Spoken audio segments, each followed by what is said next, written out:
over as of yet. The Green Bay Packers still trying to fend off the New England Patriots, and what a game it is at this point. As the Patriots with Brian Bailey Zappi, they got the job done. I mean, as of right now, when you look at this game, Aaron Rodgers having not a terrific day by any stretch of the imagination. The interception was a pick six, a couple of touchdowns, 17 of 30. But really, it was Aaron Jones and A.J. Dillon running for 156 yards thus far. Zappi comes in, goes 10 of 14, 99 yards, a touchdown, a quarterback rating of 114. He was hit a couple of times, but oh my goodness, this is almost somewhat shocking at this point, as the Packers are trying to hold off the New England Patriots in this sense. So we'll see what happens. But man, I got to admit, I never saw this coming, to be perfectly honest with you. If you're around and you want to chime in, you can. 877-867-1670. Again, 877-867-1670. I know here in the overtime, Rodgers goes down and does not look good, coming off a little bit upset and gingerly at this point. But man, it is what it is. And Elton Jenkins couldn't hold the outside. And that just resulted in Aaron Rodgers getting hit, and the Packers in overtime give up the ball. Now, Zappi and company, they have the opportunity to possess it, go downfield. If they put points on the board, they will knock off the Green Bay Packers, which will be almost, at this point, somewhat shocking.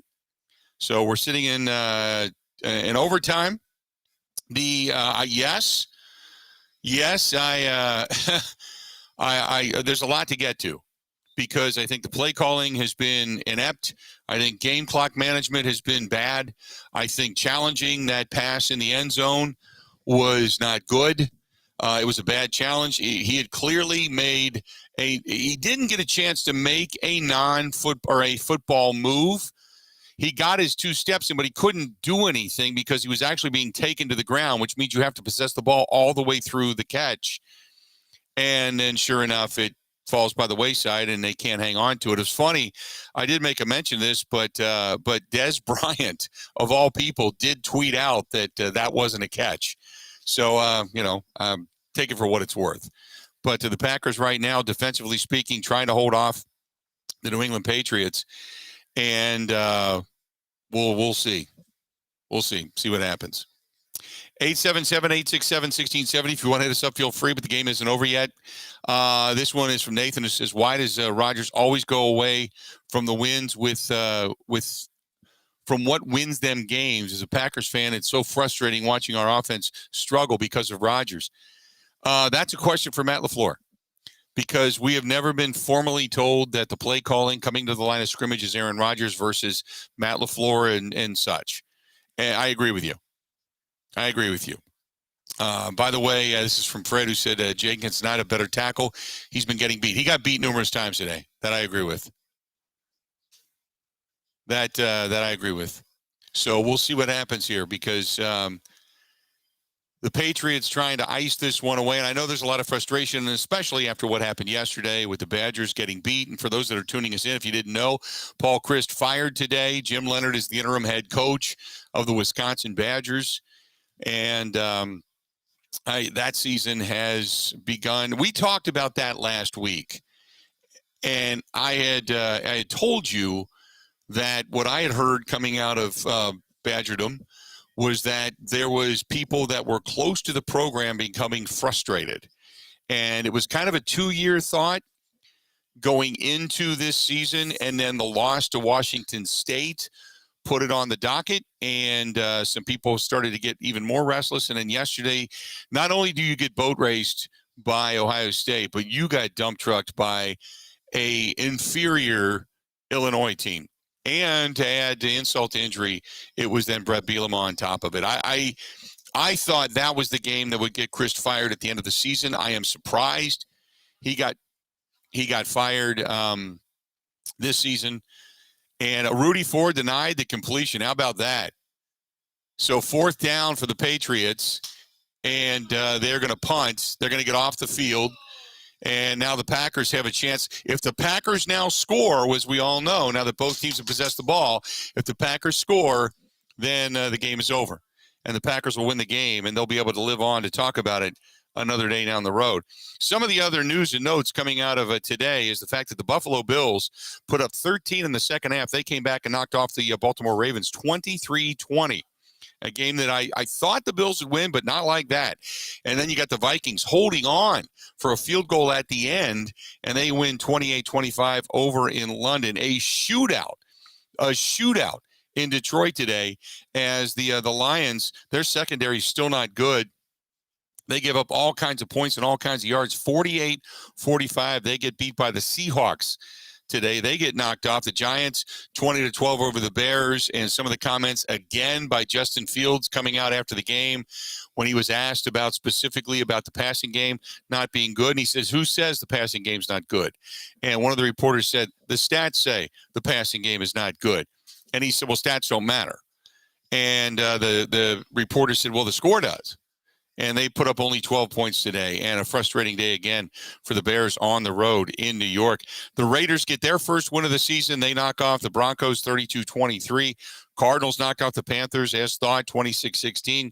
The Jets go to 2-2. They beat the Steelers 24-20, and the Eagles remain undefeated with a big second quarter, putting up 20 points in Jacksonville on a stormy day. 29-21 there. The Chargers hold on to get a win over the Texans 34-24, and the Titans knock off the Colts 24-17. The Browns get beat. I can't believe it, but they got knocked off by the Falcons 23-20. As we all know, the Cincinnati Bengals got a win on Thursday night 27-15.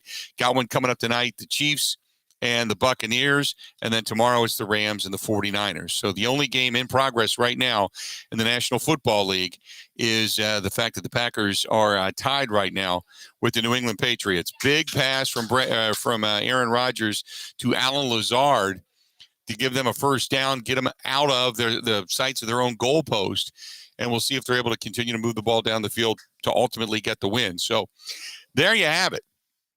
Mark, a lot of Packers fans upset at this point. I understand. I agree with you. And this is from Mark Packers. Mark, he says Packers suck. Write it down. This one says by Frank says, are they trying to lose? Because this game has not been a typical Matt LaFleur game. And as I've said, I thought the play calling, this is something that's a trend. And I tweeted this out earlier today. The fact that when you say the first couple of drives of every game, pretty solid. They do a lot of good things. They run the ball well. They garner yards. They mix and match it. And then all of a sudden, it just goes away. It just disappears. I agree with you. There's something to be said for that. Packers put up nothing in the first quarter, 7, then 10 and 7. They put up 10 points in the third and 7 in the fourth. They got things going a little more with the run than they did with the pass, and finally a couple of touchdown passes for Aaron Rodgers. But nevertheless, so the Packers are now faced again with a third and short, and we'll see if they're able to convert and continue the drive and ultimately get themselves in position to kick a field goal. But what a topsy-turvy day. What a crazy day. A lot of people upset that Paul Chryst got fired. Some are saying about time. Don Julio says clock management is an issue almost every game with Matt LaFleur and this team. And they picked up the first down, so huge news there for the Green Bay Packers, and they continue to drive forward and try to get themselves in field goal range. Now, remember, I was watching Mason Crosby in warm-up today. Into that side of the end zone. Coming out after half into that side of the end zone, he was kicking 52 yards consistently. I don't think he's much better than that, but 52 yards is about the max for Mason Crosby. You get it inside 50, say 45 to 49, I think you're okay. But if you get it outside of 50, 55, it's dicey. But 52, I saw him hit 2 or 3 of them pretty consistently. 877-867-1670. You can also follow us on Twitter at Bill_Michaels. At Bill_Michaels. You can find us there. You can find us on Facebook fan page. Go to facebook.com/The Bill Michaels Show. The Bill Michaels Show over on YouTube and on Twitch TV. And you can also email us as well. So a lot of different ways to become involved with the program if you should choose to do so. Jason says that this game is a nail biter, but this is one of the ugly ones that the Packers have to win. If you want to win a championship, you've got to win the ugly ones, and you got to beat good teams. This is one of the ugly ones. Frank said, I'm glad I ended up getting rid of Chris. If you kept him, it would hurt recruiting. Depends on what's going on inside the walls of Camp Randall.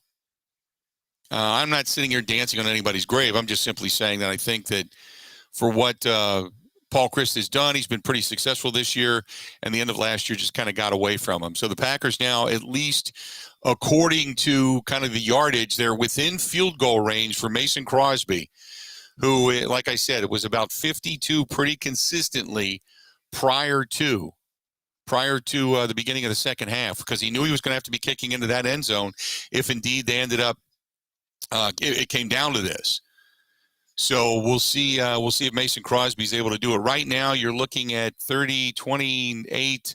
You're looking at about a 45-yard field goal right there for where the Packers are right now. So the Packers are going to try to keep in the middle of the field. They're going to try to drive it for 3 to 5 more yards, give Mason Crosby a little bit better opportunity, and then bring him out to win the game. And remember, obviously, this has been something that's been so problematic.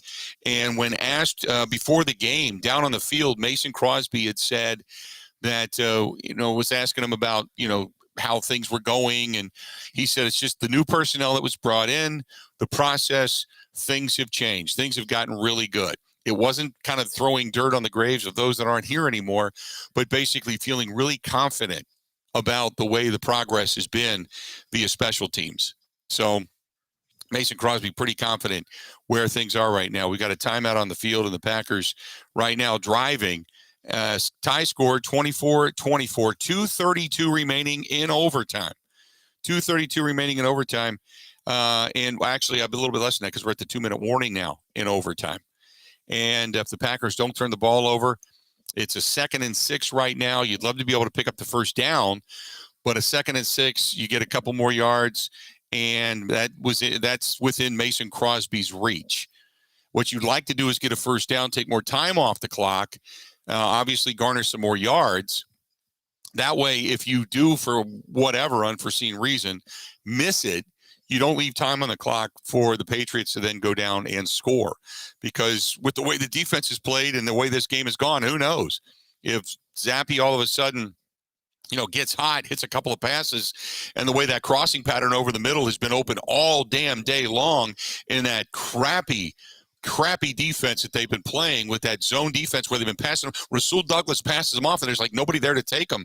So if they get a couple of passes over the middle and they get down within field goal range, they could possibly come back, tie it up, and end this game in a tie, which is not something that any of us wants. We all know that. And Frank, you're right, a really good learning experience for the Green Bay Packers at this point. So Packers just outside the 20-yard, but it's I think like a 3rd and 2, 3rd and 3 is what's upcoming for the Packers. So we'll keep you up to date. Let's do this. The Packers most likely are going to get within field goal range. They're going to take a timeout, so that's what we're going to do. We're going to take a timeout real quick. We're going to come back, and we'll give you the end of this ball game. Stay tuned. It's the Green and Gold postgame show. We are live here in Green Bay, just outside of Lambeau. Stay tuned. We'll be back right after this. This is the Green and Gold postgame show on the Wisconsin Sports Zone Radio Network.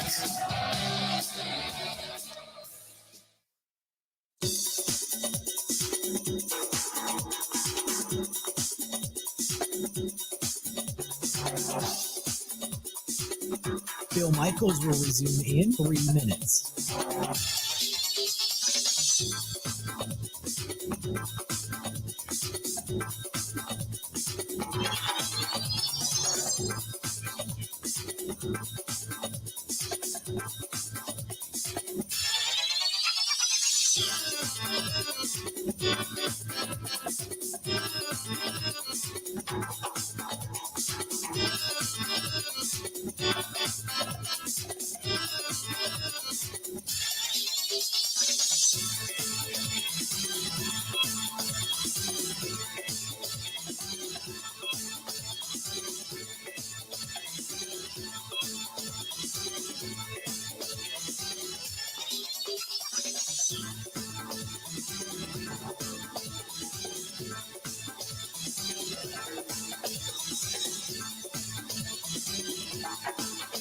Bill Michaels will resume in 2 minutes.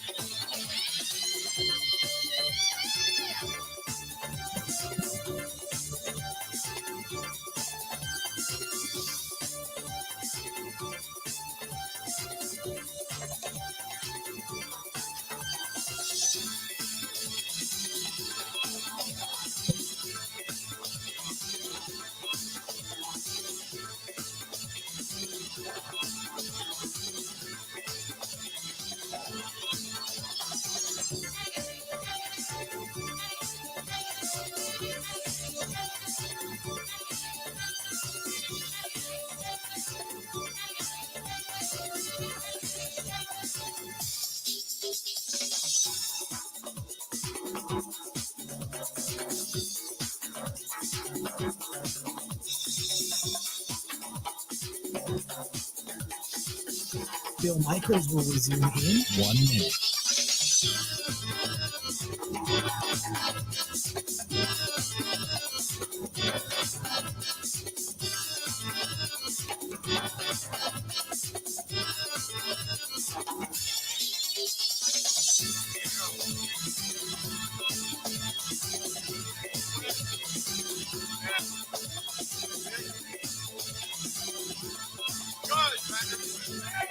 Bill Michaels will resume in 30 seconds.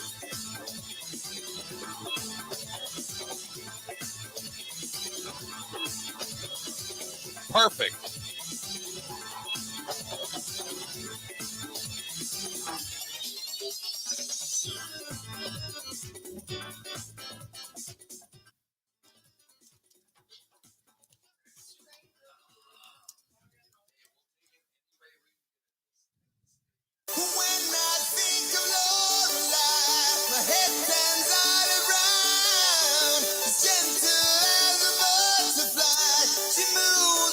It's over. The Green Bay Packers win in overtime, 27-24. And it was what's considered to be a dogfight. That I don't think it's going to ever be considered a classic, but it was a dogfight. There's no doubt about it. And sometimes you got to win dirty, you got to win ugly, and that's exactly what the Green Bay Packers did at Lambeau Field today before a crowd of over 78,000 people. Mason Crosby, a 33-yarder, split the uprights, knew it the minute he kicked it. And you talk about redemption for Mason Crosby. For the season he had last year, for what he needed, man, oh, man, that was huge. Man, oh, man, that was huge. Mason Crosby gets the game winner, and the Packers going to win 27-24 and get yet another win. They are now sitting at 3-1. But, man, Michael says, is there anything being called a pathetic win? It was. Call it what you want, but it's a win. You know, sometimes – and again, I'm not going to cover up the ineptitude of the offense because there's no doubt about it. That's awful, for lack of a better term. I'll agree with you. But in the grand scheme of things, the defense did its job, although over the middle became open pretty consistently throughout the day, and that's something that they're definitely going to have to look at. And when they lost Adrian Amos, they didn't have Jair. It became problematic. And Bill Belichick is one of the guys that's terrific in exploiting problematic. Okay, first and foremost. Secondly, the offense has been a problem consistently throughout this season. They got basically boat raced in the game in Minneapolis. They haven't played their best, but they played decent football this season. Today was an awful performance. Put it this way. They've got 4 turnovers already this season. They had 6 all of last year. 6. And they've had 4 turnovers so far in 3 games and a quarter. It's the turnovers are killing this team consistently, and also it's taken points off the board when the team's been driving. So just a myriad of issues right now with this. I don't even want to call it a young football team. They got a couple of young pieces, but these guys are veteran enough to play better. And to continually blame it on young guys having problems. Dubs, I get it. He could have come up with a catch, and he just didn't. He didn't control it all the way through the tackle. But man, oh man, some of these things are just a bad situation offensively. But you take the good. You take the fact that Mason Crosby has redeemed himself. Mason Crosby came back and kicked a game winner. That's good. Let's go to the phone calls. 877-867-1670. Let's go to our guy Gerard listening to us in Delaware. Gerard, what's going on, man? How you doing? Oh, Bill, look, Jenkins, Clark, the way they couldn't make adjustments. New England put an extra offensive lineman in. You think they put 20 of them. Mm-hmm, right. They couldn't make – we don't – as I keep saying over and over, we don't make adjustments. We're not – it's a reactionary thing. They don't do it over and over. It's the whole coaching staff. Like you said, it's the perfect word, confounding. It's ridiculous. They played a soft zone and didn't do any corner blitzes or safety blitzes against a guy who played his first game in the NFL that came in. He wasn't even prepared during the week. He came into this game, and it was unbelievable. It was just horrible. The offense, the patterns that they're running, the frustration that Rodgers is throwing. He doesn't throw guys open. It's insane. 3 yards out to Tunyon, who's not to himself yet. I'm not. My mind is spinning right now because I'm so upset over this game. I can't take it with the lack of adjustments.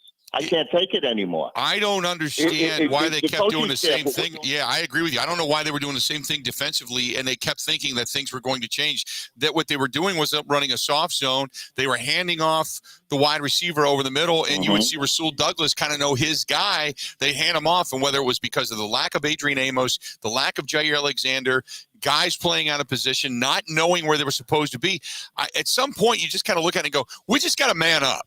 We just got to go man and just say, here you go, let the better team win. And they just didn't do it. I'm disappointed today in Joe Barry, and I'm more disappointed today in Matt LaFleur because Matt LaFleur was supposed to be better than this, and he also managed himself almost into a loss rather than into a win. And I'm telling you, Bill, the clock is ticking on him, like I said the other day. And you saw what I was tweeting all along now, how the soft zone, they made no adjustment. Just like I keep saying, how come the fans, our stupid fans, can see this? And I can't wait to hear the questions that are going to be asked by the Green Bay media. Oh, my God. Yeah. You know what I mean? But how come our stupid fans can see this stuff, but it's okay. Everything's okay. You know what I mean? Oh, a win is a win. It's not. It's not. We have to look at the big prize. Well, this is, again, and Gerard, I appreciate the phone call. This is what I call one of those wins with a Band-Aid. The win can be a Band-Aid over top of things that are wrong. You can say, well, they're 3-1. What's the problem? But this is where you have to ask some questions and say, some things just aren't right. Things don't look good. And in that sense, you got to be able to fix those things. And we can see the consistency of now the whole thing with the offense. I did not realize, and I got to be honest, I thought Aaron Rodgers coming off back-to-back MVPs and being the smartest guy in the room and the elite ball manager and the elite guy when it comes to turnovers. And I thought he would be so much better than what we've seen thus far. It's almost like he's just throwing it and saying, look, I don't have anything else out there. I don't know what to do. You know what I mean? Maybe he's just doing all he can, and he can't raise everybody up as fast as he needs them to be raised up. Maybe that's part of it. I can understand that. Maybe Joe Barry, for whatever reason, with the youth, I don't know, with injuries, we talked about this. Like this team, if they lose a couple of guys, they could be hurting. We don't know what the depth is going to be. Joe Barry last year, incredibly solid. Did a wonderful job. Devondre Campbell felt rejuvenated. Now, for the bad that there is, you got to say, look at what the good is. The good with Rashawn Gary, oh my God. That guy played like a machine today. If you want to talk about a one-man wrecking machine, a guy that played incredible football, that was Rashawn Gary today. Rashawn Gary was all over the place. Had an incredible day today. So give Rashawn Gary a lot of credit for that defense. I mean, when you start to look at all the tackles he had and the pressures he had and the sacks that he had, Rashawn Gary today, he was at 7 tackles, 2 sacks, had a forced fumble recovery, and 2 other additional quarterback hits today. Jerron Reed, 8 tackles and a sack, another quarterback hurry today. Devondre Campbell, 7 tackles. Rudy Ford played pretty well. Then again, a couple of them were in front of him after the pass was completed, but nevertheless didn't let anything get behind him. Dean Lowry, a half a sack today and 5 tackles. Preston Smith got to the quarterback today as well, but only had 3 tackles, but he also had a quarterback hurry. He also, they had a couple of passes. Not many passes defended, though. I will say this. When it comes to the secondary, today nobody played real big and knocking the ball down and really smothering a receiver, I think. And this might be part of what the process was, or the thinking was coming into the contest was, look, we're without Jair. And then when they lost Adrian Amos, maybe they thought, you know what, let's just keep everything in front of us. We'll play zone. We don't have our true man guys out there. Stokes has been struggling since, coming into his second season. Let's talk maybe more about keeping the ball in front of you, keeping the receiver in front of you. You can allow the pass, just don't let big plays hurt you. And maybe that's what it was more than anything, Andrew says, is it our defense or the lack of offense? This is the opposite. Wide receiving running wide open. Our guys always someone in our wide receiver hip pocket. Well, when you're playing man versus soft zone, yeah, that's a difference. Frank says they need more pressure, maybe some additional blitzing. I'm surprised they don't bring the blitz a little bit more, especially against a young guy that has really never played in the NFL. Now, don't get me wrong. When you look at Bailey Zappi, he threw for a lot of touchdowns last year, saw a lot of blitzes, but he hasn't seen anything like what they do and the speed at which it comes in the NFL, 877-867-1670, 877-867-1670. You can hit us up if you choose to do so, 877-867-1670. But the final score, ultimately, win for the Packers. They go to 3-1 in the season. Now they're going to wing their way to London, a whole different experience. The Giants got a win today, and the Giants also sitting at 3-1 now. Giants get a win over the Bears, 20-12, like I had mentioned earlier. So you got 2 3-1 teams who have really not proven a whole lot as of just yet, going to London to face off against one another, and 2 storied franchises to do so. Tom asks, Paul Chryst, is he gone? Yes, he got fired today. Jim Leonard is going to be the interim head coach, and then we'll see what happens the rest of the way. Brian says, my Vikings beat Andy Dalton, and you barely beat the rookie quarterback. We are not the same. Vikings run the NFC North this year. We are not the same. Vikings run the NFC North. Skull Viking. Brian, you got to win. Okay. You barely beat the Lions last week. I don't think I'm pounding my chest over that. 877-867-1670. So we're creeping up on the top of the hour. We're going to step aside. We're going to take a quick break. We're going to come back. Got another hour yet to go. Really intrigued by what Matt LaFleur is going to say at the podium too. Going to talk a lot about this. Hope to hear from Aaron Rodgers. We only go until 8 o'clock tonight, so we're going to try to get as much in as we can. An overtime game puts us up against the clock a little bit, but nevertheless, big win for the Packers, only in the sense that they held on in a very ugly game in a dogfight to get the win. So there you go. We're going to go ahead and take a quick break. We're going to come back and kind of go from there. Brian says, we beat you. Well, first of all, you didn't beat me. I didn't play a damn snap. Secondly, okay. First game of the season, who cares? It's a win. Enjoy it. You did. You beat the hell out of the Packers first game. You're right. You're right. We got a lot more. Another hour yet to go. Stay tuned. It's the Green and Gold Postgame Show. We are live. We are here in Green Bay. We shall return coming up right after this.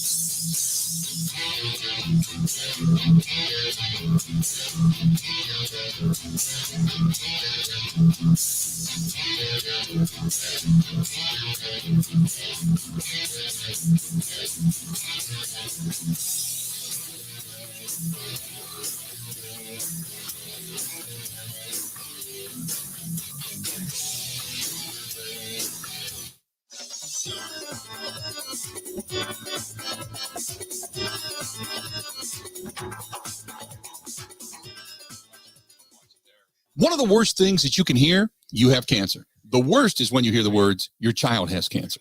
When a child is diagnosed with cancer, it changes their world. Sometimes they can't even do things that they really love, like playing soccer, riding a bike, going to prom, attending school. Children with cancer spend a lot of time away from others, time in the hospital, treatments, tired, nauseous, and they feel isolated. That's where Special Spaces Wisconsin steps in.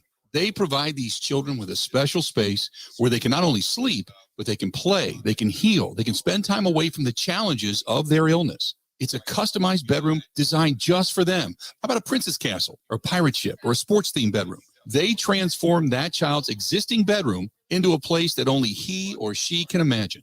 A place for them just to be a kid. This effort is done with teams of dedicated volunteers and sponsors, just like our friends from Pella Windows and Doors of Wisconsin and all the community partners. If you'd like to find out more or to donate, go to specialspaces.org. That is specialspaces.org. United States Deputy Sheriff's Association is a national nonprofit and America's largest non-governmental provider of services to law enforcement. USDSA assists city, county, state, and federal law enforcement agencies through our many varied programs, including free safety equipment donations, free officer survival training, cash donations, and condolence letters to the family of law enforcement officers who perished in the line of duty. USDSA also offers college scholarships for the dependent children of law enforcement, along with the Citizen Awareness Program and thank you cards to law enforcement. These are just some of the ways United States Deputy Sheriff's Association assists America's law enforcement and the citizens they serve. For more information about United States Deputy Sheriff's Association or to see how you can help, visit www.usdeputy.org. United States Deputy Sheriff's Association, taking training to the next level because lives are on the line. Blue 58, go! Green 18, Green 99, touch! This is the Green and Gold postgame show on the Wisconsin Sports Zone Radio Network. It was ugly, but they did it. A dogfight is a dogfight. As long as you come out on top, you live to fight another day. 27-24 on a game winner by Mason Crosby as the Green Bay Packers knock off the New England Patriots, who lost not only their starting quarterback, Mac Jones, last week, they lost Brian Hoyer early on in this contest due to a Rashawn Gary sack this week, and they turned the ball over to Bailey Zappi, who did an absolutely fantastic job in managing this game in a couple of solid passes. He was 10 of 15 for 99 yards and a touchdown. That touchdown being a 25-yard pass, as a matter of fact, and that one went to Parker. And he did a fantastic job, just not enough to fend off the kind of stuck in the mud Green Bay Packers. Welcome back to the program. Aaron Rodgers today, 21 of 35, 251 yards, sacked once, a couple of touchdowns, had a pick as well. It was a pick six. It was a costly interception, was just thrown up to be thrown up, and a quarterback rating of 89.1. Alan Lazard, the leading receiver today, 6 catches, 116 yards, had that 32-yarder down the sideline. They finally connected on Romeo Doubs. 5 catches. The one drop would have won the ball game, but he just couldn't hang on to it in the end zone. 47 yards and a touchdown. You had Randall Cobb with 3 catches, 42 yards. Aaron Jones, 3 catches out of the backfield. Aaron Jones, 19 carries today. A.J. Dillon, or 19 touches today. A.J. Dillon today, 18 touches, so 37 touches between these two. And on the ground, they racked up 183 yards. Christian Watson also with that end around, 1 carry, 15 yards, and went into the end zone. So a big day statistically in that category. But just, you talk about just a stuttering, sputtering offense. They just couldn't get the job done. Couldn't get it done. 877-867-1670. Let's talk about it. Phone lines wide open. Just give me your thoughts on today's game. I don't want to come off banging and negative. I don't want to come off joyous and dumb. I'm just being honest. So you give me your thoughts. 877-867-1670 coming up. We're going to hear from both Aaron Rodgers and Matt LaFleur in this one as well. James says, do you think that the former UW-Whitewater coach who is at Kansas right now might be in play for Madison? A lot of people just tuning in. If you didn't hear, Paul Chryst fired today as the head coach of the Wisconsin Badgers. Lance Leipold, I don't know if Lance, right now, no. Could he be in the running? Sure he could. Sure he could. But I don't know. It just depends on where you want to go with the program. Do you want to go with a young guy that's just gotten his feet wet from Buffalo to Kansas, and now you're going to put him on the recruiting trail in the Midwest? Or do you go with a name, somebody that's been a head coach or has certainly had a lot of success as an assistant head coach? Do you try to grab an assistant head coach from another really highly successful program? Do you dip into Alabama trying to get a Nick Saban disciple or something to that effect? Which direction do you go? So that's something that we're going to talk a lot about probably coming up tomorrow on the program. Scott says, not impressed at all with our coach. Just saying. Peter says this one today with the Packers feels like a loss. It's not. It's not a loss, but it's certainly not a satisfying, smiling, this is the way it was supposed to go in. I picked this game I think it was 27-10. So to end up today in this particular fashion, 27-24 with a game-winning 27, I picked the Packers to score, but I didn't pick them to score it in this particular fashion. I'll tell you that right now. I thought the defense would be better. There's got to be some questions right now to Matt LaFleur regarding, one, the inconsistency in offense. When you finally get it churning, okay, when you finally get it going, what possesses you to get away from what works? What possesses you to do that? And why in the hell, when you're at home specifically, why are you in shotgun so much? Why? Unless you don't have faith in your offensive line, and Elton Jenkins, who did get his ass handed to him a couple of times today, I don't know why you go in that direction. They did have David Bakhtiari in the first few series. Then in came Josh Nijman. Then Bakhtiari came back in. So David Bakhtiari clearly not ready to go an entire game, but when he does Josh go out to right tackle? Does Elton Jenkins, who has been an All-Pro been a Pro Bowler in the guard position, do you move him back in? What possesses you to get away from what works? That's what I don't get. You know, you look at the Green Bay Packers and what they did.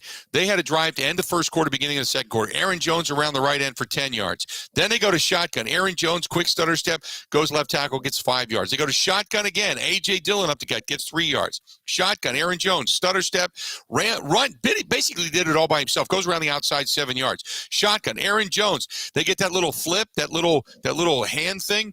That goes for 10 yards. And then they do the Christian Watson with the end around, which, by the way, was a foreshadow from the Bears game because they kept bringing him in motion.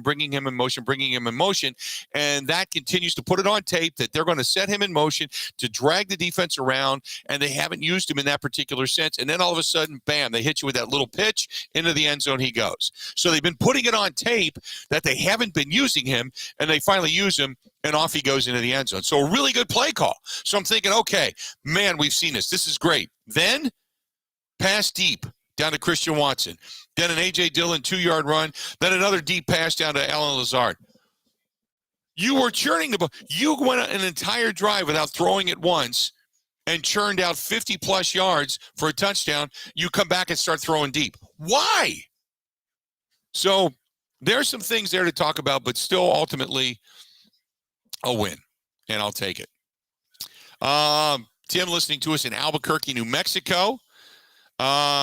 Jim say he's listening to us down in Florida. Jim, I hope you're okay down in Florida. I hope everything is well. I'm glad you're okay, but I hope your family's well and your property is well. James said, do you think before you don't, no, I don't want to go there. I already answered that one again. This was from Tom. Our offense subpar, defense inconsistent, special teams A+, but it comes out with a win. Let's stop for a minute. Let's talk about the positive. Let's talk about the positive, shall we? The positive was the punt, which was huge in the fourth quarter. The punt was huge in the fourth quarter when you had Pat O'Donnell and gives you the 43-yard punt, and it's downed, and it's 1st and 10 on their New England's own 2-yard line. A huge punt, good hang time. Coco with a fantastic snap, speedy snap. Nobody came close to getting a hand on that ball. Into the air it goes. It's got hang time. The cover team is allowed to get down there and get it, and they down it inside the 5 on the 2-yard line. That flipped the field. That might have been one of the big game factors there as well. That might have been one of the big game factors there as well. Good punter. I think, and again, I go back to, for those that are just tuning in, welcome to the program. We got a load of people on the live stream. We got a load of people listening to us on the app, and we got a lot of people throughout parts unknown over the air radio that tuning in right now. But one of the things I talked about, Mason Crosby before the game, when asked specifically about, hey, how's it been? Just how things going. He kind of hemmed and hawed a little bit. He said, you know what? It's really good. The process, the guys they brought in, Pat O'Donnell, top notch.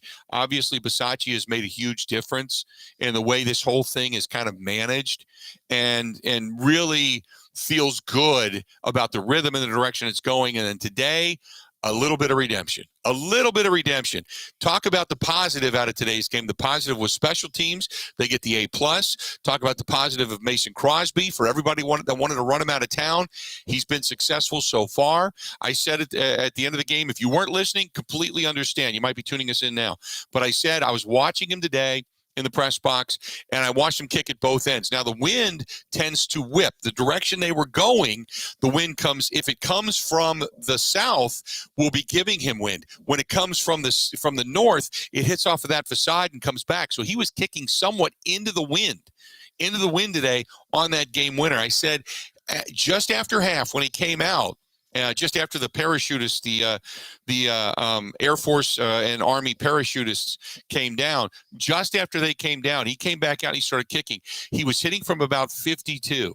And I said, he did it 2 or 3 times, but he did it with about, I don't know, he got it over the crossbar with maybe 7-8 feet to spare. So you got about another 2 to 3 yards. So maybe 55 might have been the max. And then he goes out and kicks that field goal to win the game. And he knew it. He knew, you could see it when he kicked it. He knew. He was like, yes. He turned around like, yes. And you could just probably feel that weight come off of his shoulders. So Mason Crosby, big props today. Nice job. Couple of touchbacks today early on for people that said he couldn't do it. So the post-op seems to be good. The distance is back. The hang time is back. The directional is back. So things, at least right now, 4 games into this season, pretty positive in the special teams area. Pretty positive. You take it every damn day of the week. 877-867-1670. Now, 2 things to address. One, Calvin, you bring it up. Calvin on the Bud Light live stream. Calvin says the Dobbs TD was a TD. The reason they said it wasn't, and to be fair, I will say this. I get where everybody's coming from. He made the 2 steps, and he was falling as he was doing it because he was being tackled to the ground. What he would have had to have done for that to be a catch, technically, is to hang on to the ball until he stopped moving and then came up with the possession of the ball. He didn't. And it's the same thing as the Dez Bryant catch. He didn't go all the way through the entire catch. So if you accept the Dez Bryant catch as a non-catch, as Packers fans do, then you have to say the Romeo Dobbs catch wasn't a catch either. Now, if you go back and you go, you know what? If it looks like a duck, it smells like a duck, it quacks like a duck, it's got to be a duck, right? We know it's a catch. That's technically, we saw him make 2 feet down in the end zone with possession. Once you cross the goal line, it's a touchdown, right? If you have possession. Well, the way the rule is written, it's not. But we all believe it is. Okay, we all know Dez Bryant made a catch. So what? No big deal. It's the past. But today, karma was what it was. But the best part about it is karma was what it was. But Packers still came out on top in that game. There you go. The rule has. I know the rule has changed since the Dez Bryant catch. Scott, I agree with you, 100%. But that today, what we saw, to the letter of the law, was not a catch. Unfortunately, you got to quote complete the process of the catch, and that means bringing the ball in and hanging on to it, because your process, you can't run when you're being tackled. He was being tackled as he was catching the ball. He was catching the ball and being tackled and going to the ground with 2 steps. He made 2 steps, but the tackle was part of the catch of the process. So you have to be able to hang on to the football throughout the entire process, and that's the reason they said it was not a catch, unfortunately. So it is what it is. And then going back to clock management and the referees, I agree with everybody that tweeted me. The referees blew it. The play clock clearly ran out of time, and they started it again, and it shouldn't have been a touchdown. But We've seen that happen a couple of times when Aaron Rodgers has pushed the limit and nobody seemed to complain about it. You take the good with the bad. Every now and then it happens. And you know what's funny is that all the Patriots fans are screaming about how the Packers get all the calls at home, and because it's Aaron Rodgers and they don't touch him and things happen. And now all of a sudden it was then the flip side happened was they didn't call it because it's Bill Belichick and because all the success of the Patriots and because they're cheaters.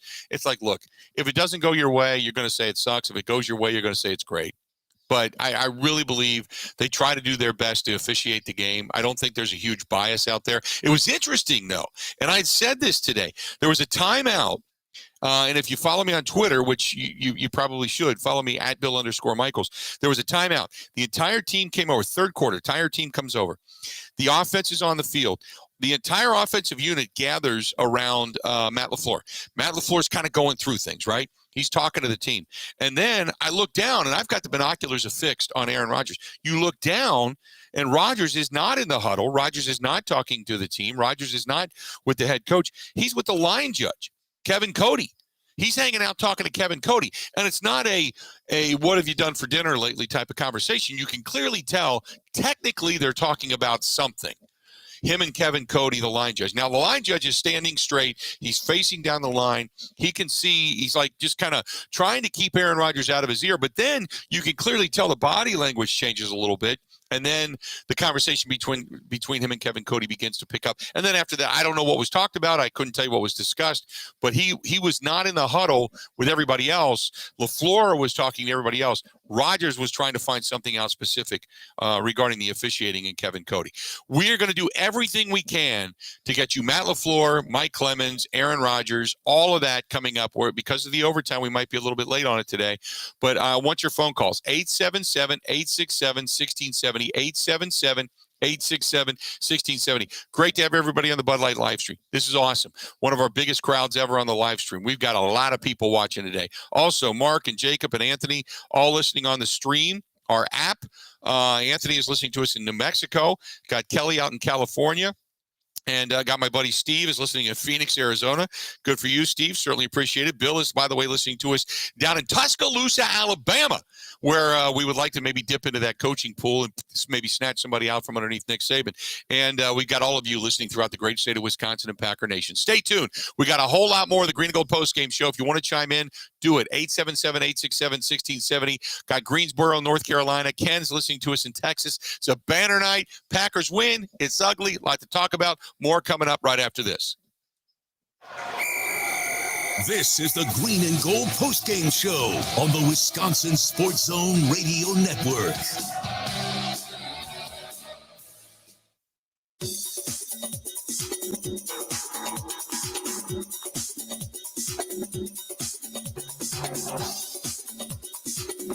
Bill Michaels will resume in 3 minutes.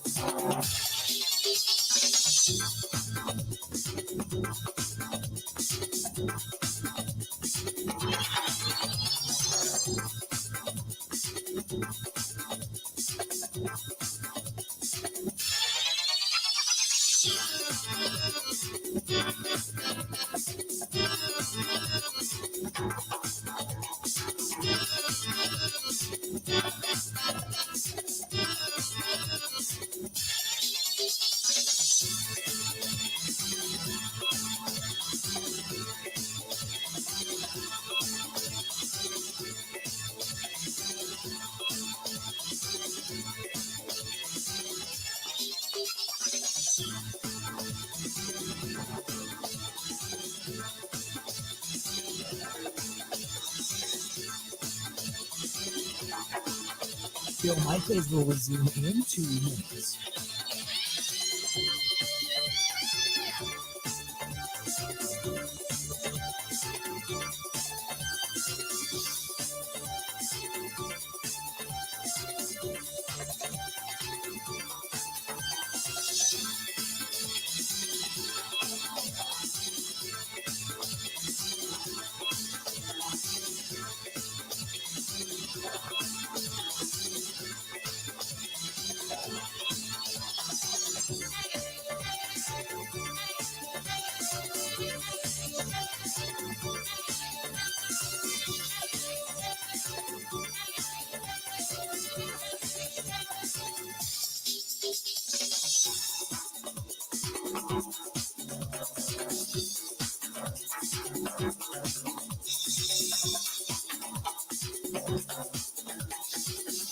Bill Michaels will resume in 1 minute.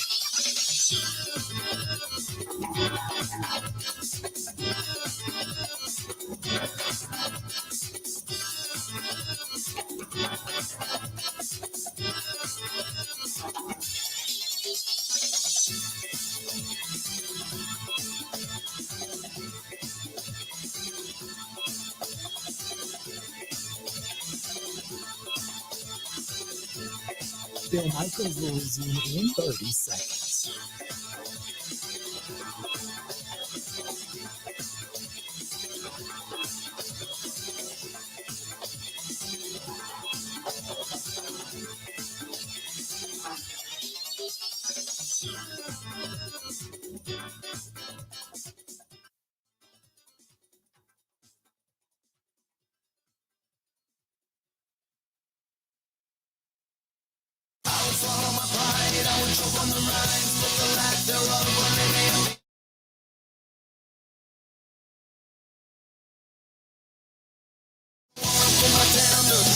Welcome back to the program. The Green Bay Packers, it was ugly. It was, I mean, if this was a 16-year-old high school kid, like myself, awkward, gawky, going back years, and the prom was coming up, not getting asked to the prom, it was that ugly. I'd be that ugly. Nah, not going to happen. But ultimately, a win is a win, and that's really all you want. You take the good with the bad, you stack success, and at the end of the season, let the chips fall where they may. Now, everything I agree with a lot of you. You feel that it wasn't a good win. 2, this team is hanging on. But remember, you could look back on this in the month of October, at the end of the month of October, and you can say, you know what, wait a minute.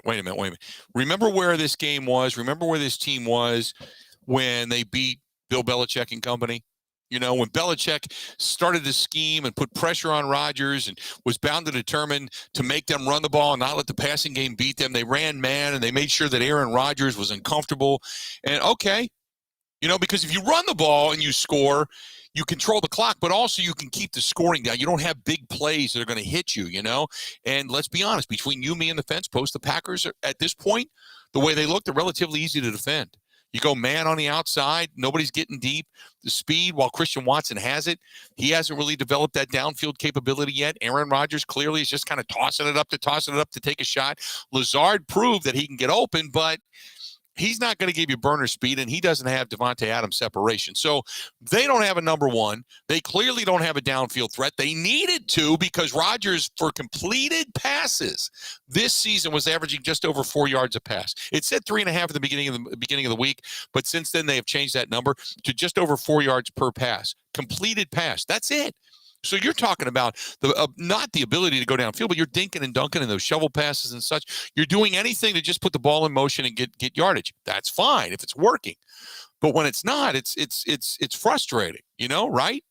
And then you're turning it over to the defense, and the defense is, let's just be honest. I mean, the defense did not play up to par today. Joe Barry today playing in that soft zone. You lose Jair; he doesn't play today.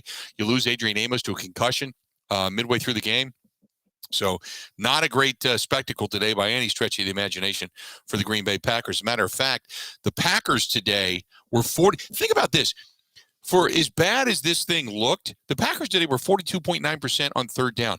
Think about this defensively speaking. Defensively speaking now, the Patriots today, for as bad as we think the defense played the numbers, they were 3 of 11, 27.3%. Any other day of the week, you win. They didn't have a chance to defend against the pick six. Remember that. Okay? So when you look at the final score and you say 27-24, really, the defense only gave up 17. Again, they gave up only 17. Defense wasn't on the field when that pick six was scored. So it's not a great day. I'm not putting lipstick on a pig here, but I'm also not going to heap the entire blame over to the defense and Joe Barry and say everything sucked. I thought the crossing patterns that hit consistently for 3 big plays, that stunk. It was clear that they had some issues there covering that. But for the most part, it wasn't an awful day. You know, the Packers racked up 443 yards of offense. If you would have told me that they held the Patriots to 27.3% on third down, the Packers were almost 43% on third down. The Packers had 443 yards of offense to only 271, and then you had the backup to the backup quarterback in Bailey Zappi playing quarterback today. I would have said this is a win, hands down. Hands down. But then you throw a turnover and a pick six into that mix, right? Oof. And a fumble. Each team lost a fumble today, but the Packers threw the pick six. I don't get it. I don't get it. Tyler, the Tarantrum, or I can't read that from over here. Anyway, he says, why were they playing two shell against a third string rookie? I don't know. I'd like to find out what they saw with Joe Barry. Maybe you just go flat vanilla defense and say, let's see what the kid has got, and we'll see if he can beat you. And I give him credit. He played pretty well. Brian Hoyer was 5 of 6, 37 yards, was able to move the football. He was sacked that one time by Rashawn Gary. Gary hit him, kind of plowed him into the ground, not on purpose, but body weight came down on him, and then kind of the head got caught underneath Rashawn Gary's chest, and that was pretty much all she wrote for Brian Hoyer. You could tell when he got up. You could tell when Adrian Amos got up. He was dinged. And Adrian Amos ended up leaving. I mean, he was immediately like, I need out. I got to come out. Went right over to the tent, sat there for a couple of minutes. And usually what happens is when you keep your binoculars on the tent, you'll see them in that helmet. They'll pass that helmet out. Like, here you go, take the helmet. And that basically means get the helmet away from this guy. And he can't go back in. So when they do that, you can kind of tell that he's not coming back anytime soon. 877-867-1670, 877-867-1670. If you want to hit us up, go ahead and do so again, 877-867-1670. Find us. Would love to hear from you. This one's from Mark, who says, the Packers stunk it up, but I'll take the win. How much more can we take when it comes to getting better? When you say how much more can you take when it comes to getting better? What specifically do you mean? What specifically do you mean? Is there something there? Are you saying how much more can you take until this team gets better? Maybe as far as like some of these cardiac moments? I don't know. I'd see a cardiologist before and start drinking if you had to, I guess. I don't know. Hit us on the Bud Light live stream as well. Find us. You can find us at YouTube. Go follow us and subscribe, by the way. When we go on the air, it comes on. Go to youtube.com/Bill Michaels Show. youtube.com/Bill Michaels Show. You can find us over there. Art says, today I thought Allen Lazard played a pretty good game. Only had one drop, had 6 catches, didn't he? If I did my math correctly. You are correct. He was actually 6 of 8. The one was just way overthrown. And the other one was kind of, he could get his fingers on it, but it was not the best thrown ball. But he had 6 catches, 116 yards, and looked pretty good. This one is also from James. James says, hey, Unit, what did the Packers do with the football today after that initial fumble on the opening drive? Now, remember, don't forget, they fumbled the ball on the opening drive. The second drive, they go 5 plays. I think it was like 19 yards. They ended up punting the ball away. The next drive was when they went 6 plays, 50 yards. They ran it. Aaron Jones, A.J. Dillon, Aaron Jones, and then Christian Watson. 50 yards, touchdown, right? Then they come right back with 2 deep passes and 1 A.J. Dillon run. 3 and out, punt. You're cramming it down their throats. You're making a statement. You're getting your offensive lineman lathered up, and you get away from it. The old adage in football is keep doing it until they stop you. And I didn't think at that point in time, even with some of the different defensive fronts that they were bringing to the Packers offensive line, that they were doing anything drastically different. And if they stopped you on a first down and it was second and longer, then okay, change it up. But why get away from it like that immediately? Didn't understand that. Next one, 5 plays, 22 yards. Then they had the pick. They punted, they get the ball back, and then they had the pick. 3 plays, they started to move the ball, and then Aaron Rodgers threw the pick 6. And the pick 6 was a momentum shift. You could feel it. A lot of Patriots fans in the crowd today, too. You could just kind of feel it.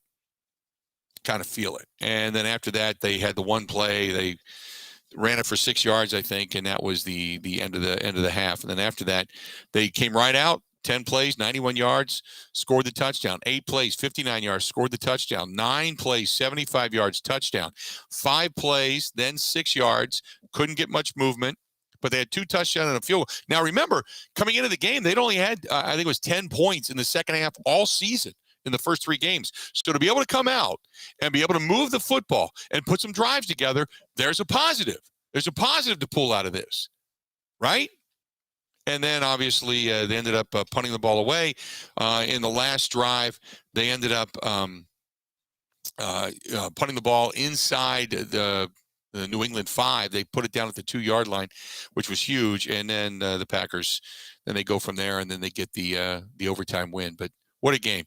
This is from Tom. Says, honestly thought that if they kept running Jonesy, he was going to break one. I did too. Aaron Jones is one paw away from taking one to the house. He just is. He's just a paw away, right?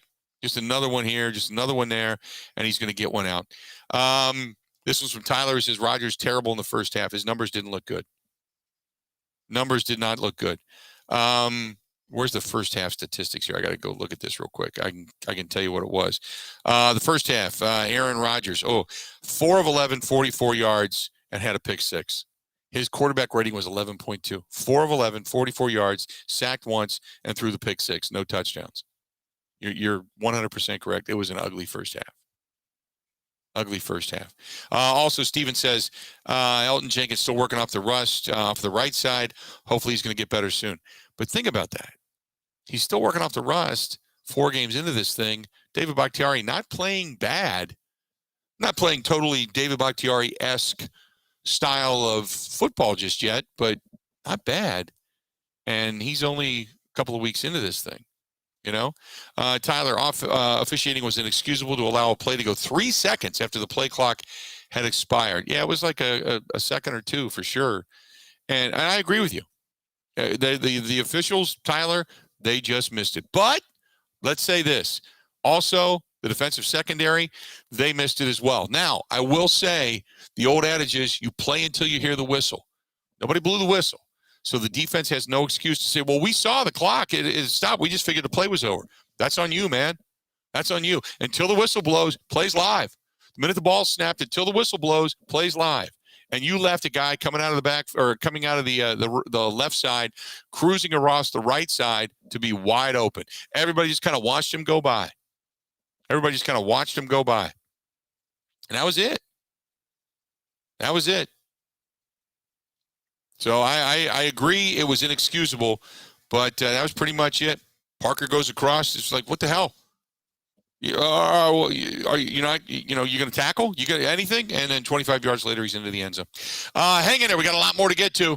We're not done yet. A lot to discuss. Keep the comments coming. Stay tuned. We got more of the Green and Gold postgame show. We are live. We are here in Green Bay, just beyond the throes of Lambeau Field. Stay tuned. We'll be back right after this. This is the Green and Gold postgame show on the Wisconsin Sports Zone Radio Network.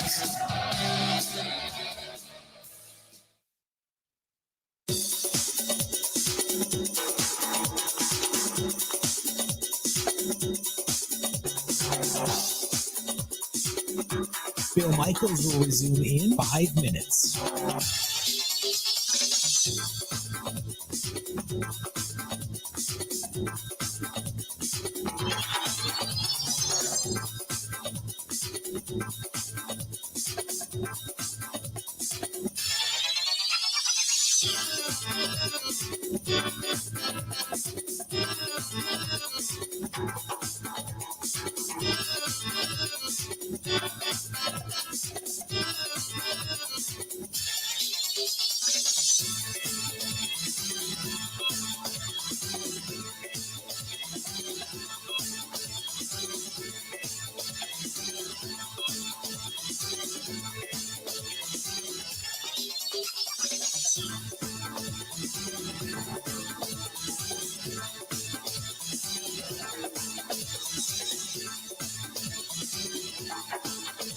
Bill Michaels will resume in 4 minutes.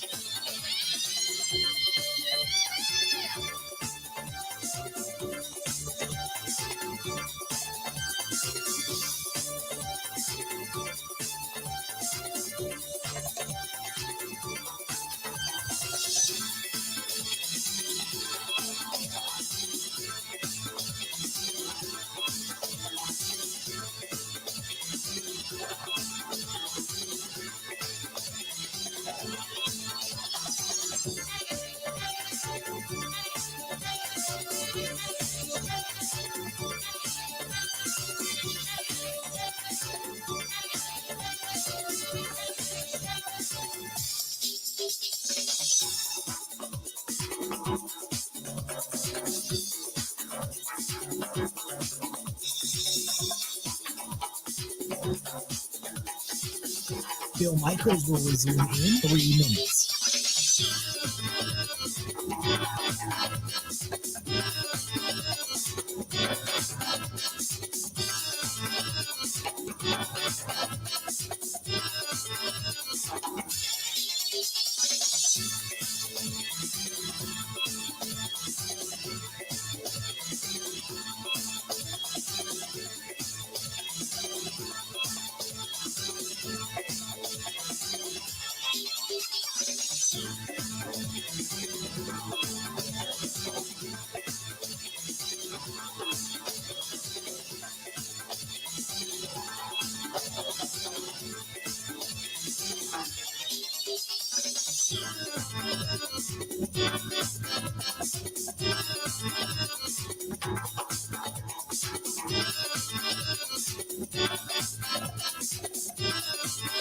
Bill Michaels will resume in 2 minutes.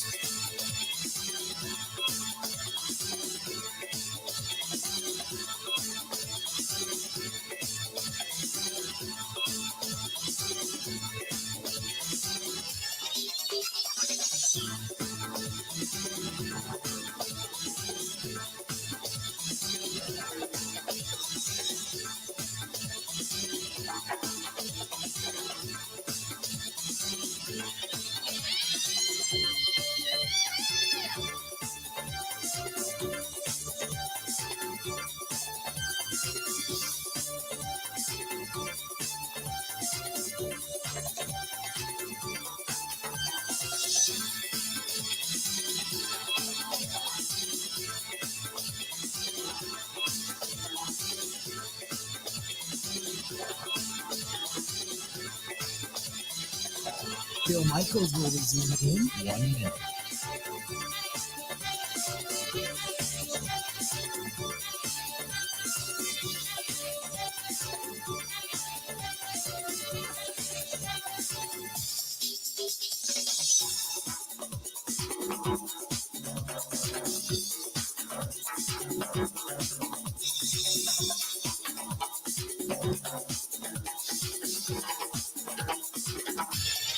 Bill Michaels will resume in 30 seconds.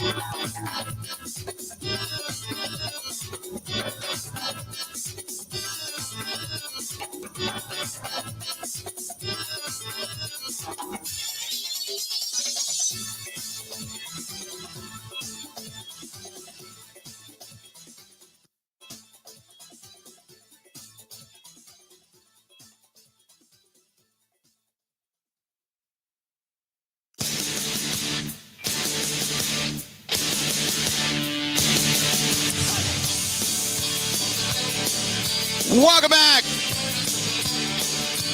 Glad to have you. Packers get a win. Not a great win, but a win. You take it. Win is a win, right? Win is a win. 877-867-1670. 877-867-1670. You want to find us? Glad to have you on board. Again, 877-867-1670. Packers rack up the win. And Mason Crosby gaining confidence because he kicks the game winner. Not a bad way to go for Mason Crosby. That was good to see. That was a feel-good moment for me, for Mason Crosby to get that win, to be able to do that and take the W. So good for Mason Crosby to be able to do that. I was happy to see that. Let's go to Austin. Austin, welcome to the program, the Bill Michaels postgame show. How are we looking? Hey, Bill, how's it going? Good, man. What's up? I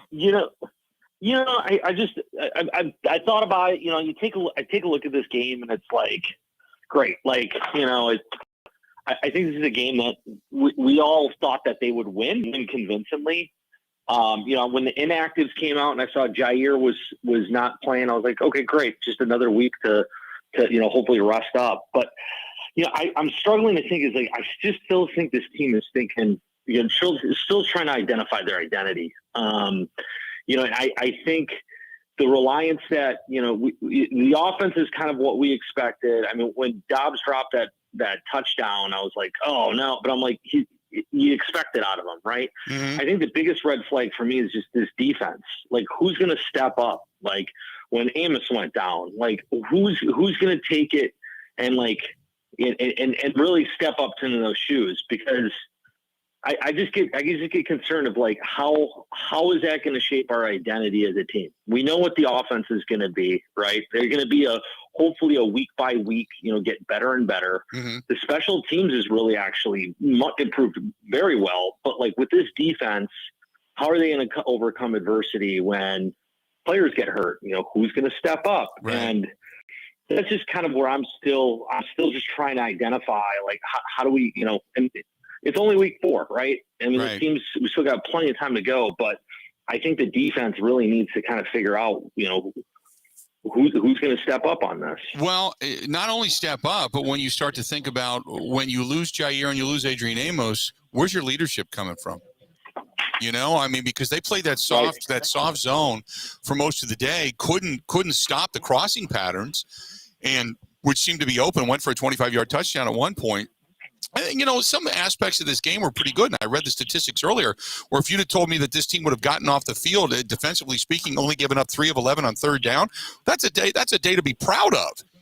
And granted, again, They didn't give up the big pick 6. That's not part of their dossier. So, you can't come down on them for the 24 points total. But, granted, when they needed to come up big against a quarterback that you just don't know anything about, that's, a draft choice. Remember then, Bill Belichick did take a 7th-round draft choice in Tom Brady and turn him into something. But still, I didn't think, Zappe was going to be that kind of a guy where you just couldn't hang up to him or hang out with him, that this guy would. But he looked pretty poised. He threw for 60-something touchdowns, I think, at Eastern Kentucky last year. So it's not like a guy can't throw, but it just became frustrating because the defense was giving up chunk plays. It was chunk plays and some arm tackles. And then when they finally did get to a guy, they only got to him after he was so wide open. They were picking up first downs along the way. So I agree with you. The defense was a little bit concerning today. And it almost fun. I kind of had like flashbacks of Justin Jefferson on those, wide open catches from week 1. It's just, I think, again, it's still early, but they really need to. I think they to your point, they need to. Who's going to be the leader, right? And I think, Rashawn Gary. I mean, I think he's definitely making those steps, and he's ready to take it. So it'll be interesting. Like, hopefully, we'll have a good time in London and be able to pick up the win there, maybe a little bit in easier fashion. So. Hopefully fish and chips is good on a fish fry Sunday morning, just as good, We'll take it. Exactly. Bring out those bloodies, too. Oh, absolutely. Absolutely. I appreciate it, man. I appreciate it. There you go. He drops off. You get on board 877-867-1670, 877-867-1670. You can hit us up again, 877-867-1670. Find us. And give us a shout. Again, 877-867-1670.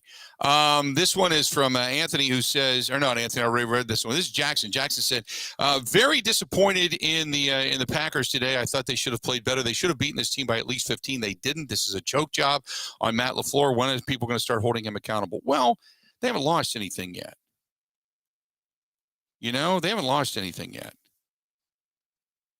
Let them get through this, let them get through this right now. And then we'll wait and see. I'm not throwing the baby out with the bathwater. They've had success. They just need to get it done. Let's do this. Let's take a quick break. We'll take a quick break. We'll kind of organize. We're either going to hear from Aaron Rodgers or we're going to talk with Matt LaFleur. Or hear from Matt LaFleur, or we'll hear from Mike Clemens. One of the three, whatever's going on. If not, we'll just kind of close things out. But what a day. It's overtime is a little bit, throws us a little monkey wrench into the situation. So bear with us. But nevertheless, coming back, final segment of the Green Gold Postgame Show. Packers get a win. We got more coming up right after this. This is the Green and Gold Postgame Show on the Wisconsin Sports Zone Radio Network.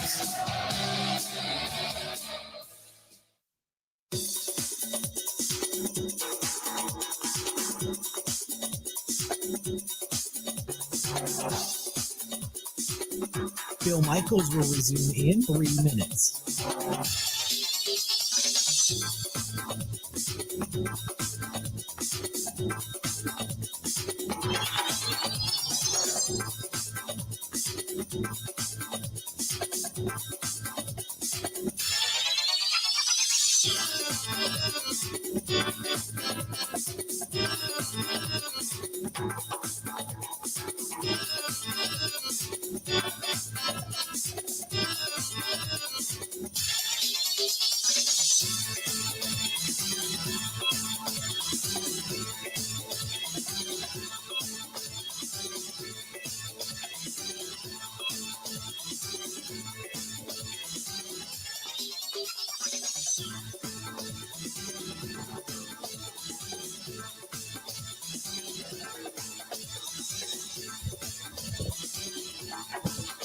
Bill Michaels will resume in 2 minutes.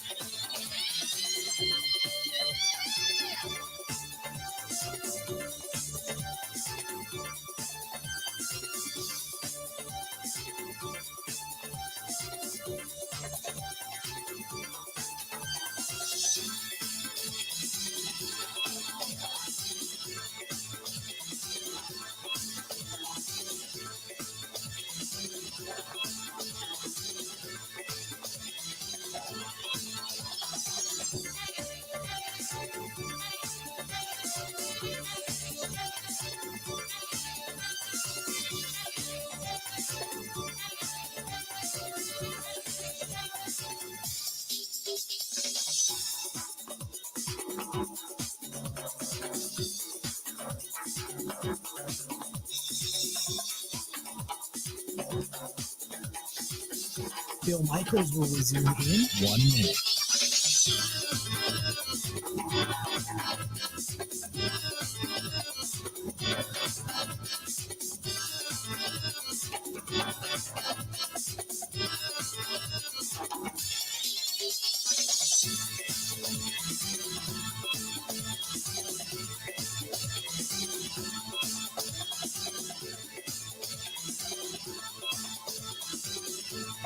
Bill Michaels will resume in 30 seconds.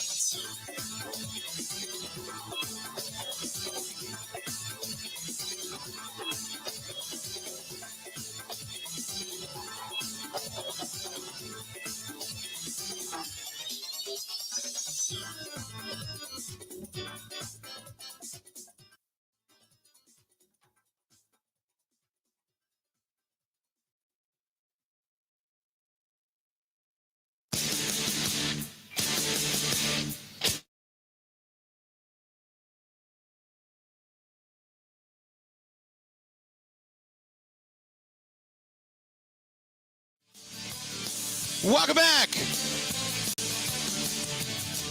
Let's do this. Aaron Rodgers was just speaking at the podium, and I want to take a listen to what Aaron had to say after this ball game. Packers get a win in overtime and knock off the New England Patriots.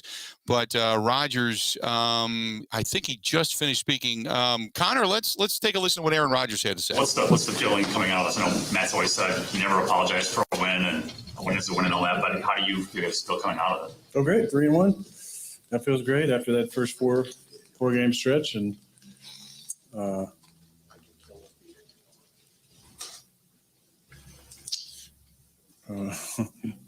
yeah, win's a win. That was a ugly first half, good second half, but yeah, we're gonna celebrate this, and now the schedule gets physically demanding as far as travel. Does quality of win matter at all? I mean, going against the number 3. Matters to the coaches because then they can really pick on certain things to emphasize. But, every opponent's different and we all match up differently. Bill's, great coach. He had a great scheme. The guys made some plays. But I felt like we got into a rhythm in the second half with some of the play calls. I settled in and usually don't have 2 terrible halves. So kind of returned to the form I expect for myself, and we started moving the football. What do you kind of say to yourself in the locker after the first half you had? And what goes through your mind? What do you kind of say to yourself at that time? It's clearly you've turned it around from that point forward. I've been a great player for a long time, so not a whole lot I need to tell myself. Just play better. You done? I'm sorry. Yes. Oh, what was the cat and mouse you were going with? between how they were playing, at least their safeties, and who would take a deep shot every once in a while. Were they running their safety down? Were you getting one-on-ones? What was the reason? They were funneling a lot to the middle, so we needed to take some shots on the outside. Much like last week when we stalled against man coverage, a lot of the opportunities are outside the numbers, so we needed to take some shots down the field. Had some opportunities. I underthrew Christian on one. Obviously, Romeo had a chance to take that one all the way to the ground. And then had a couple others where we just, were a little bit off. But we need to take some shots, and we're going to continue to take some shots if we're going to see a lot of man. Aaron, on that one to Romeo just before the 2-minute warning, what did you see? And do you think that was worth the challenge there? It could have saved you a timeout and given you more time at the end. Yeah, I know Matt feels bad about that. They lined up in their zero pressure. So we're in empty formation. They have 6 kind of in the box.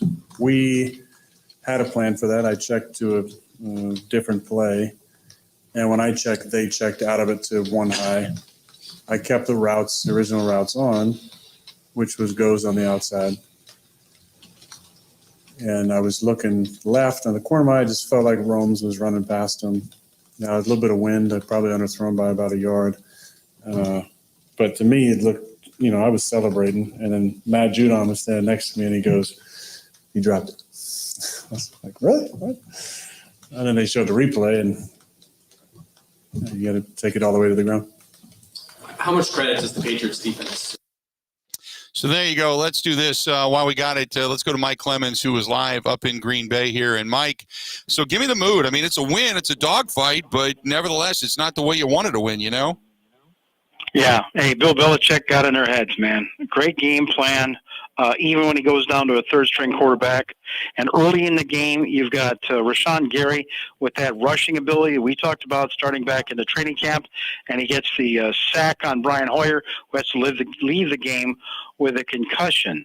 And so later, there was a final drive there where they kept on saying, number 61 is eligible, number 61 is eligible, and 61 wasn't even on my roster. I had to look him up on their website. 61 is a 34-year-old guy named Marcus Cannon. He's 335 pounds and 6'6", and they had this jumbo package where they're running Damius Harris, and he ended up getting that 5-yard touchdown. So Rashawn Gary, who's one of the heroes on the defense with 3 sacks, talked about what it was like facing that jumbo package in the fourth quarter. We just gotta be sounding on our fundamentals. It's all plays where I miss one. Someone else missed one. So, we just got to tighten up. It's plays that they've been running all game, and it's just we had a breakdown in our technique. So we just got to go back, watch film, and correct it. How much work do you guys do on Bailey Zapp coming out of the game? None. When he came in, our coaches, of course, did their homework and let us know the type of guy he was, and everything that they said was on to the money. So, Mike, look, a win's a win. I know special teams played pretty well. We can give some kudos to Mason Crosby, who probably kind of breathes a big sigh of relief, after getting that one as well, right? Absolutely. Good to know that in the clutch, coming off knee surgery this summer, he was able to pull through with a winning field goal that was actually about the length of a point after touchdown. I thought one other thing that was very impressive today was, at least the Packers, after that first horrible drive in overtime, they came back and were able to drive down the field. And we see Bill Belichick in these press conferences and just think that at some point maybe he's just a little arrogant, or he's just messing with the media, messing with the fans. He just finished talking at the podium. He came in with a suit on after he'd sent several of his players to the podium to talk because he thought that they deserve that credit. And I'm here to tell you, when Bill Belichick loses a game, Bill, I'm standing 5 feet from him. He looked despondent. He looked like someone had punched him in the gut. And when he was asked about losing this game in overtime here at Lambeau, this is what Belichick had to say happened in today's game. In the end, Rodgers is just too good. He made some throws that only Rodgers can make. We had pretty good coverage on some of those, and he just, he's just too smart, too good, too accurate. And in the end, he got us. We couldn't quite do enough,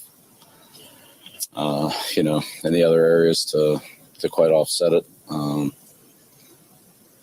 But Bailey really competed well. But a lot of guys compete well. We just obviously came up a little bit short. And like I said, in the end, Aaron's he got us on too many things that thought we did a pretty good job on, but it was just enough for him to, take advantage of them or make a couple just great throws that couldn't quite cover.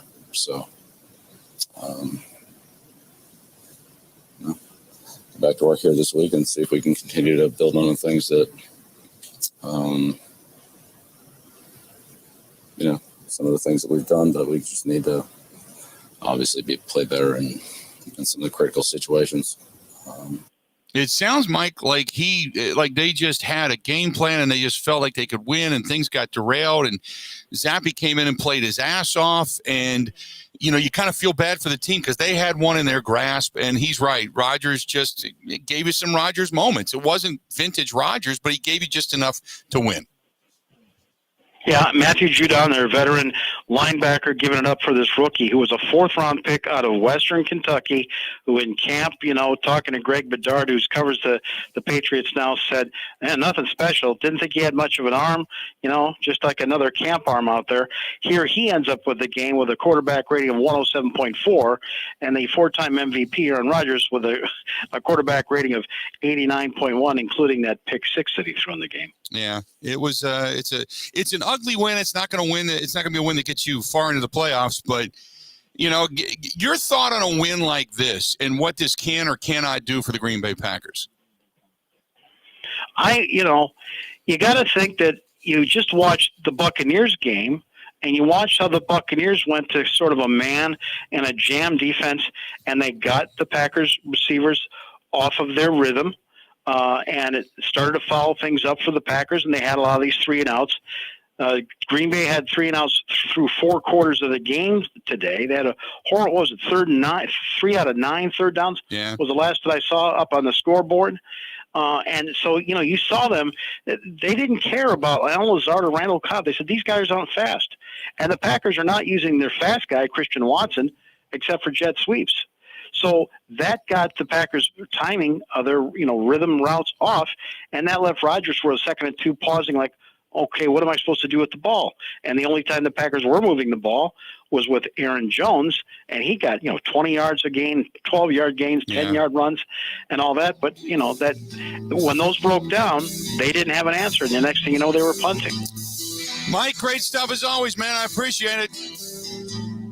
It's a wild one, Bill. Thank you, pal. Thanks, pal. Talk to you soon. There you go. One more time before a crowd of 78,317 in overtime. Mason Crosby and the Green Bay Packers get a win. 27, the Patriots 24. Time for us to go. Have a great night. We'll talk about it again tomorrow. Paul Chryst out as the head coach of the Wisconsin Badgers. We'll get into that as well.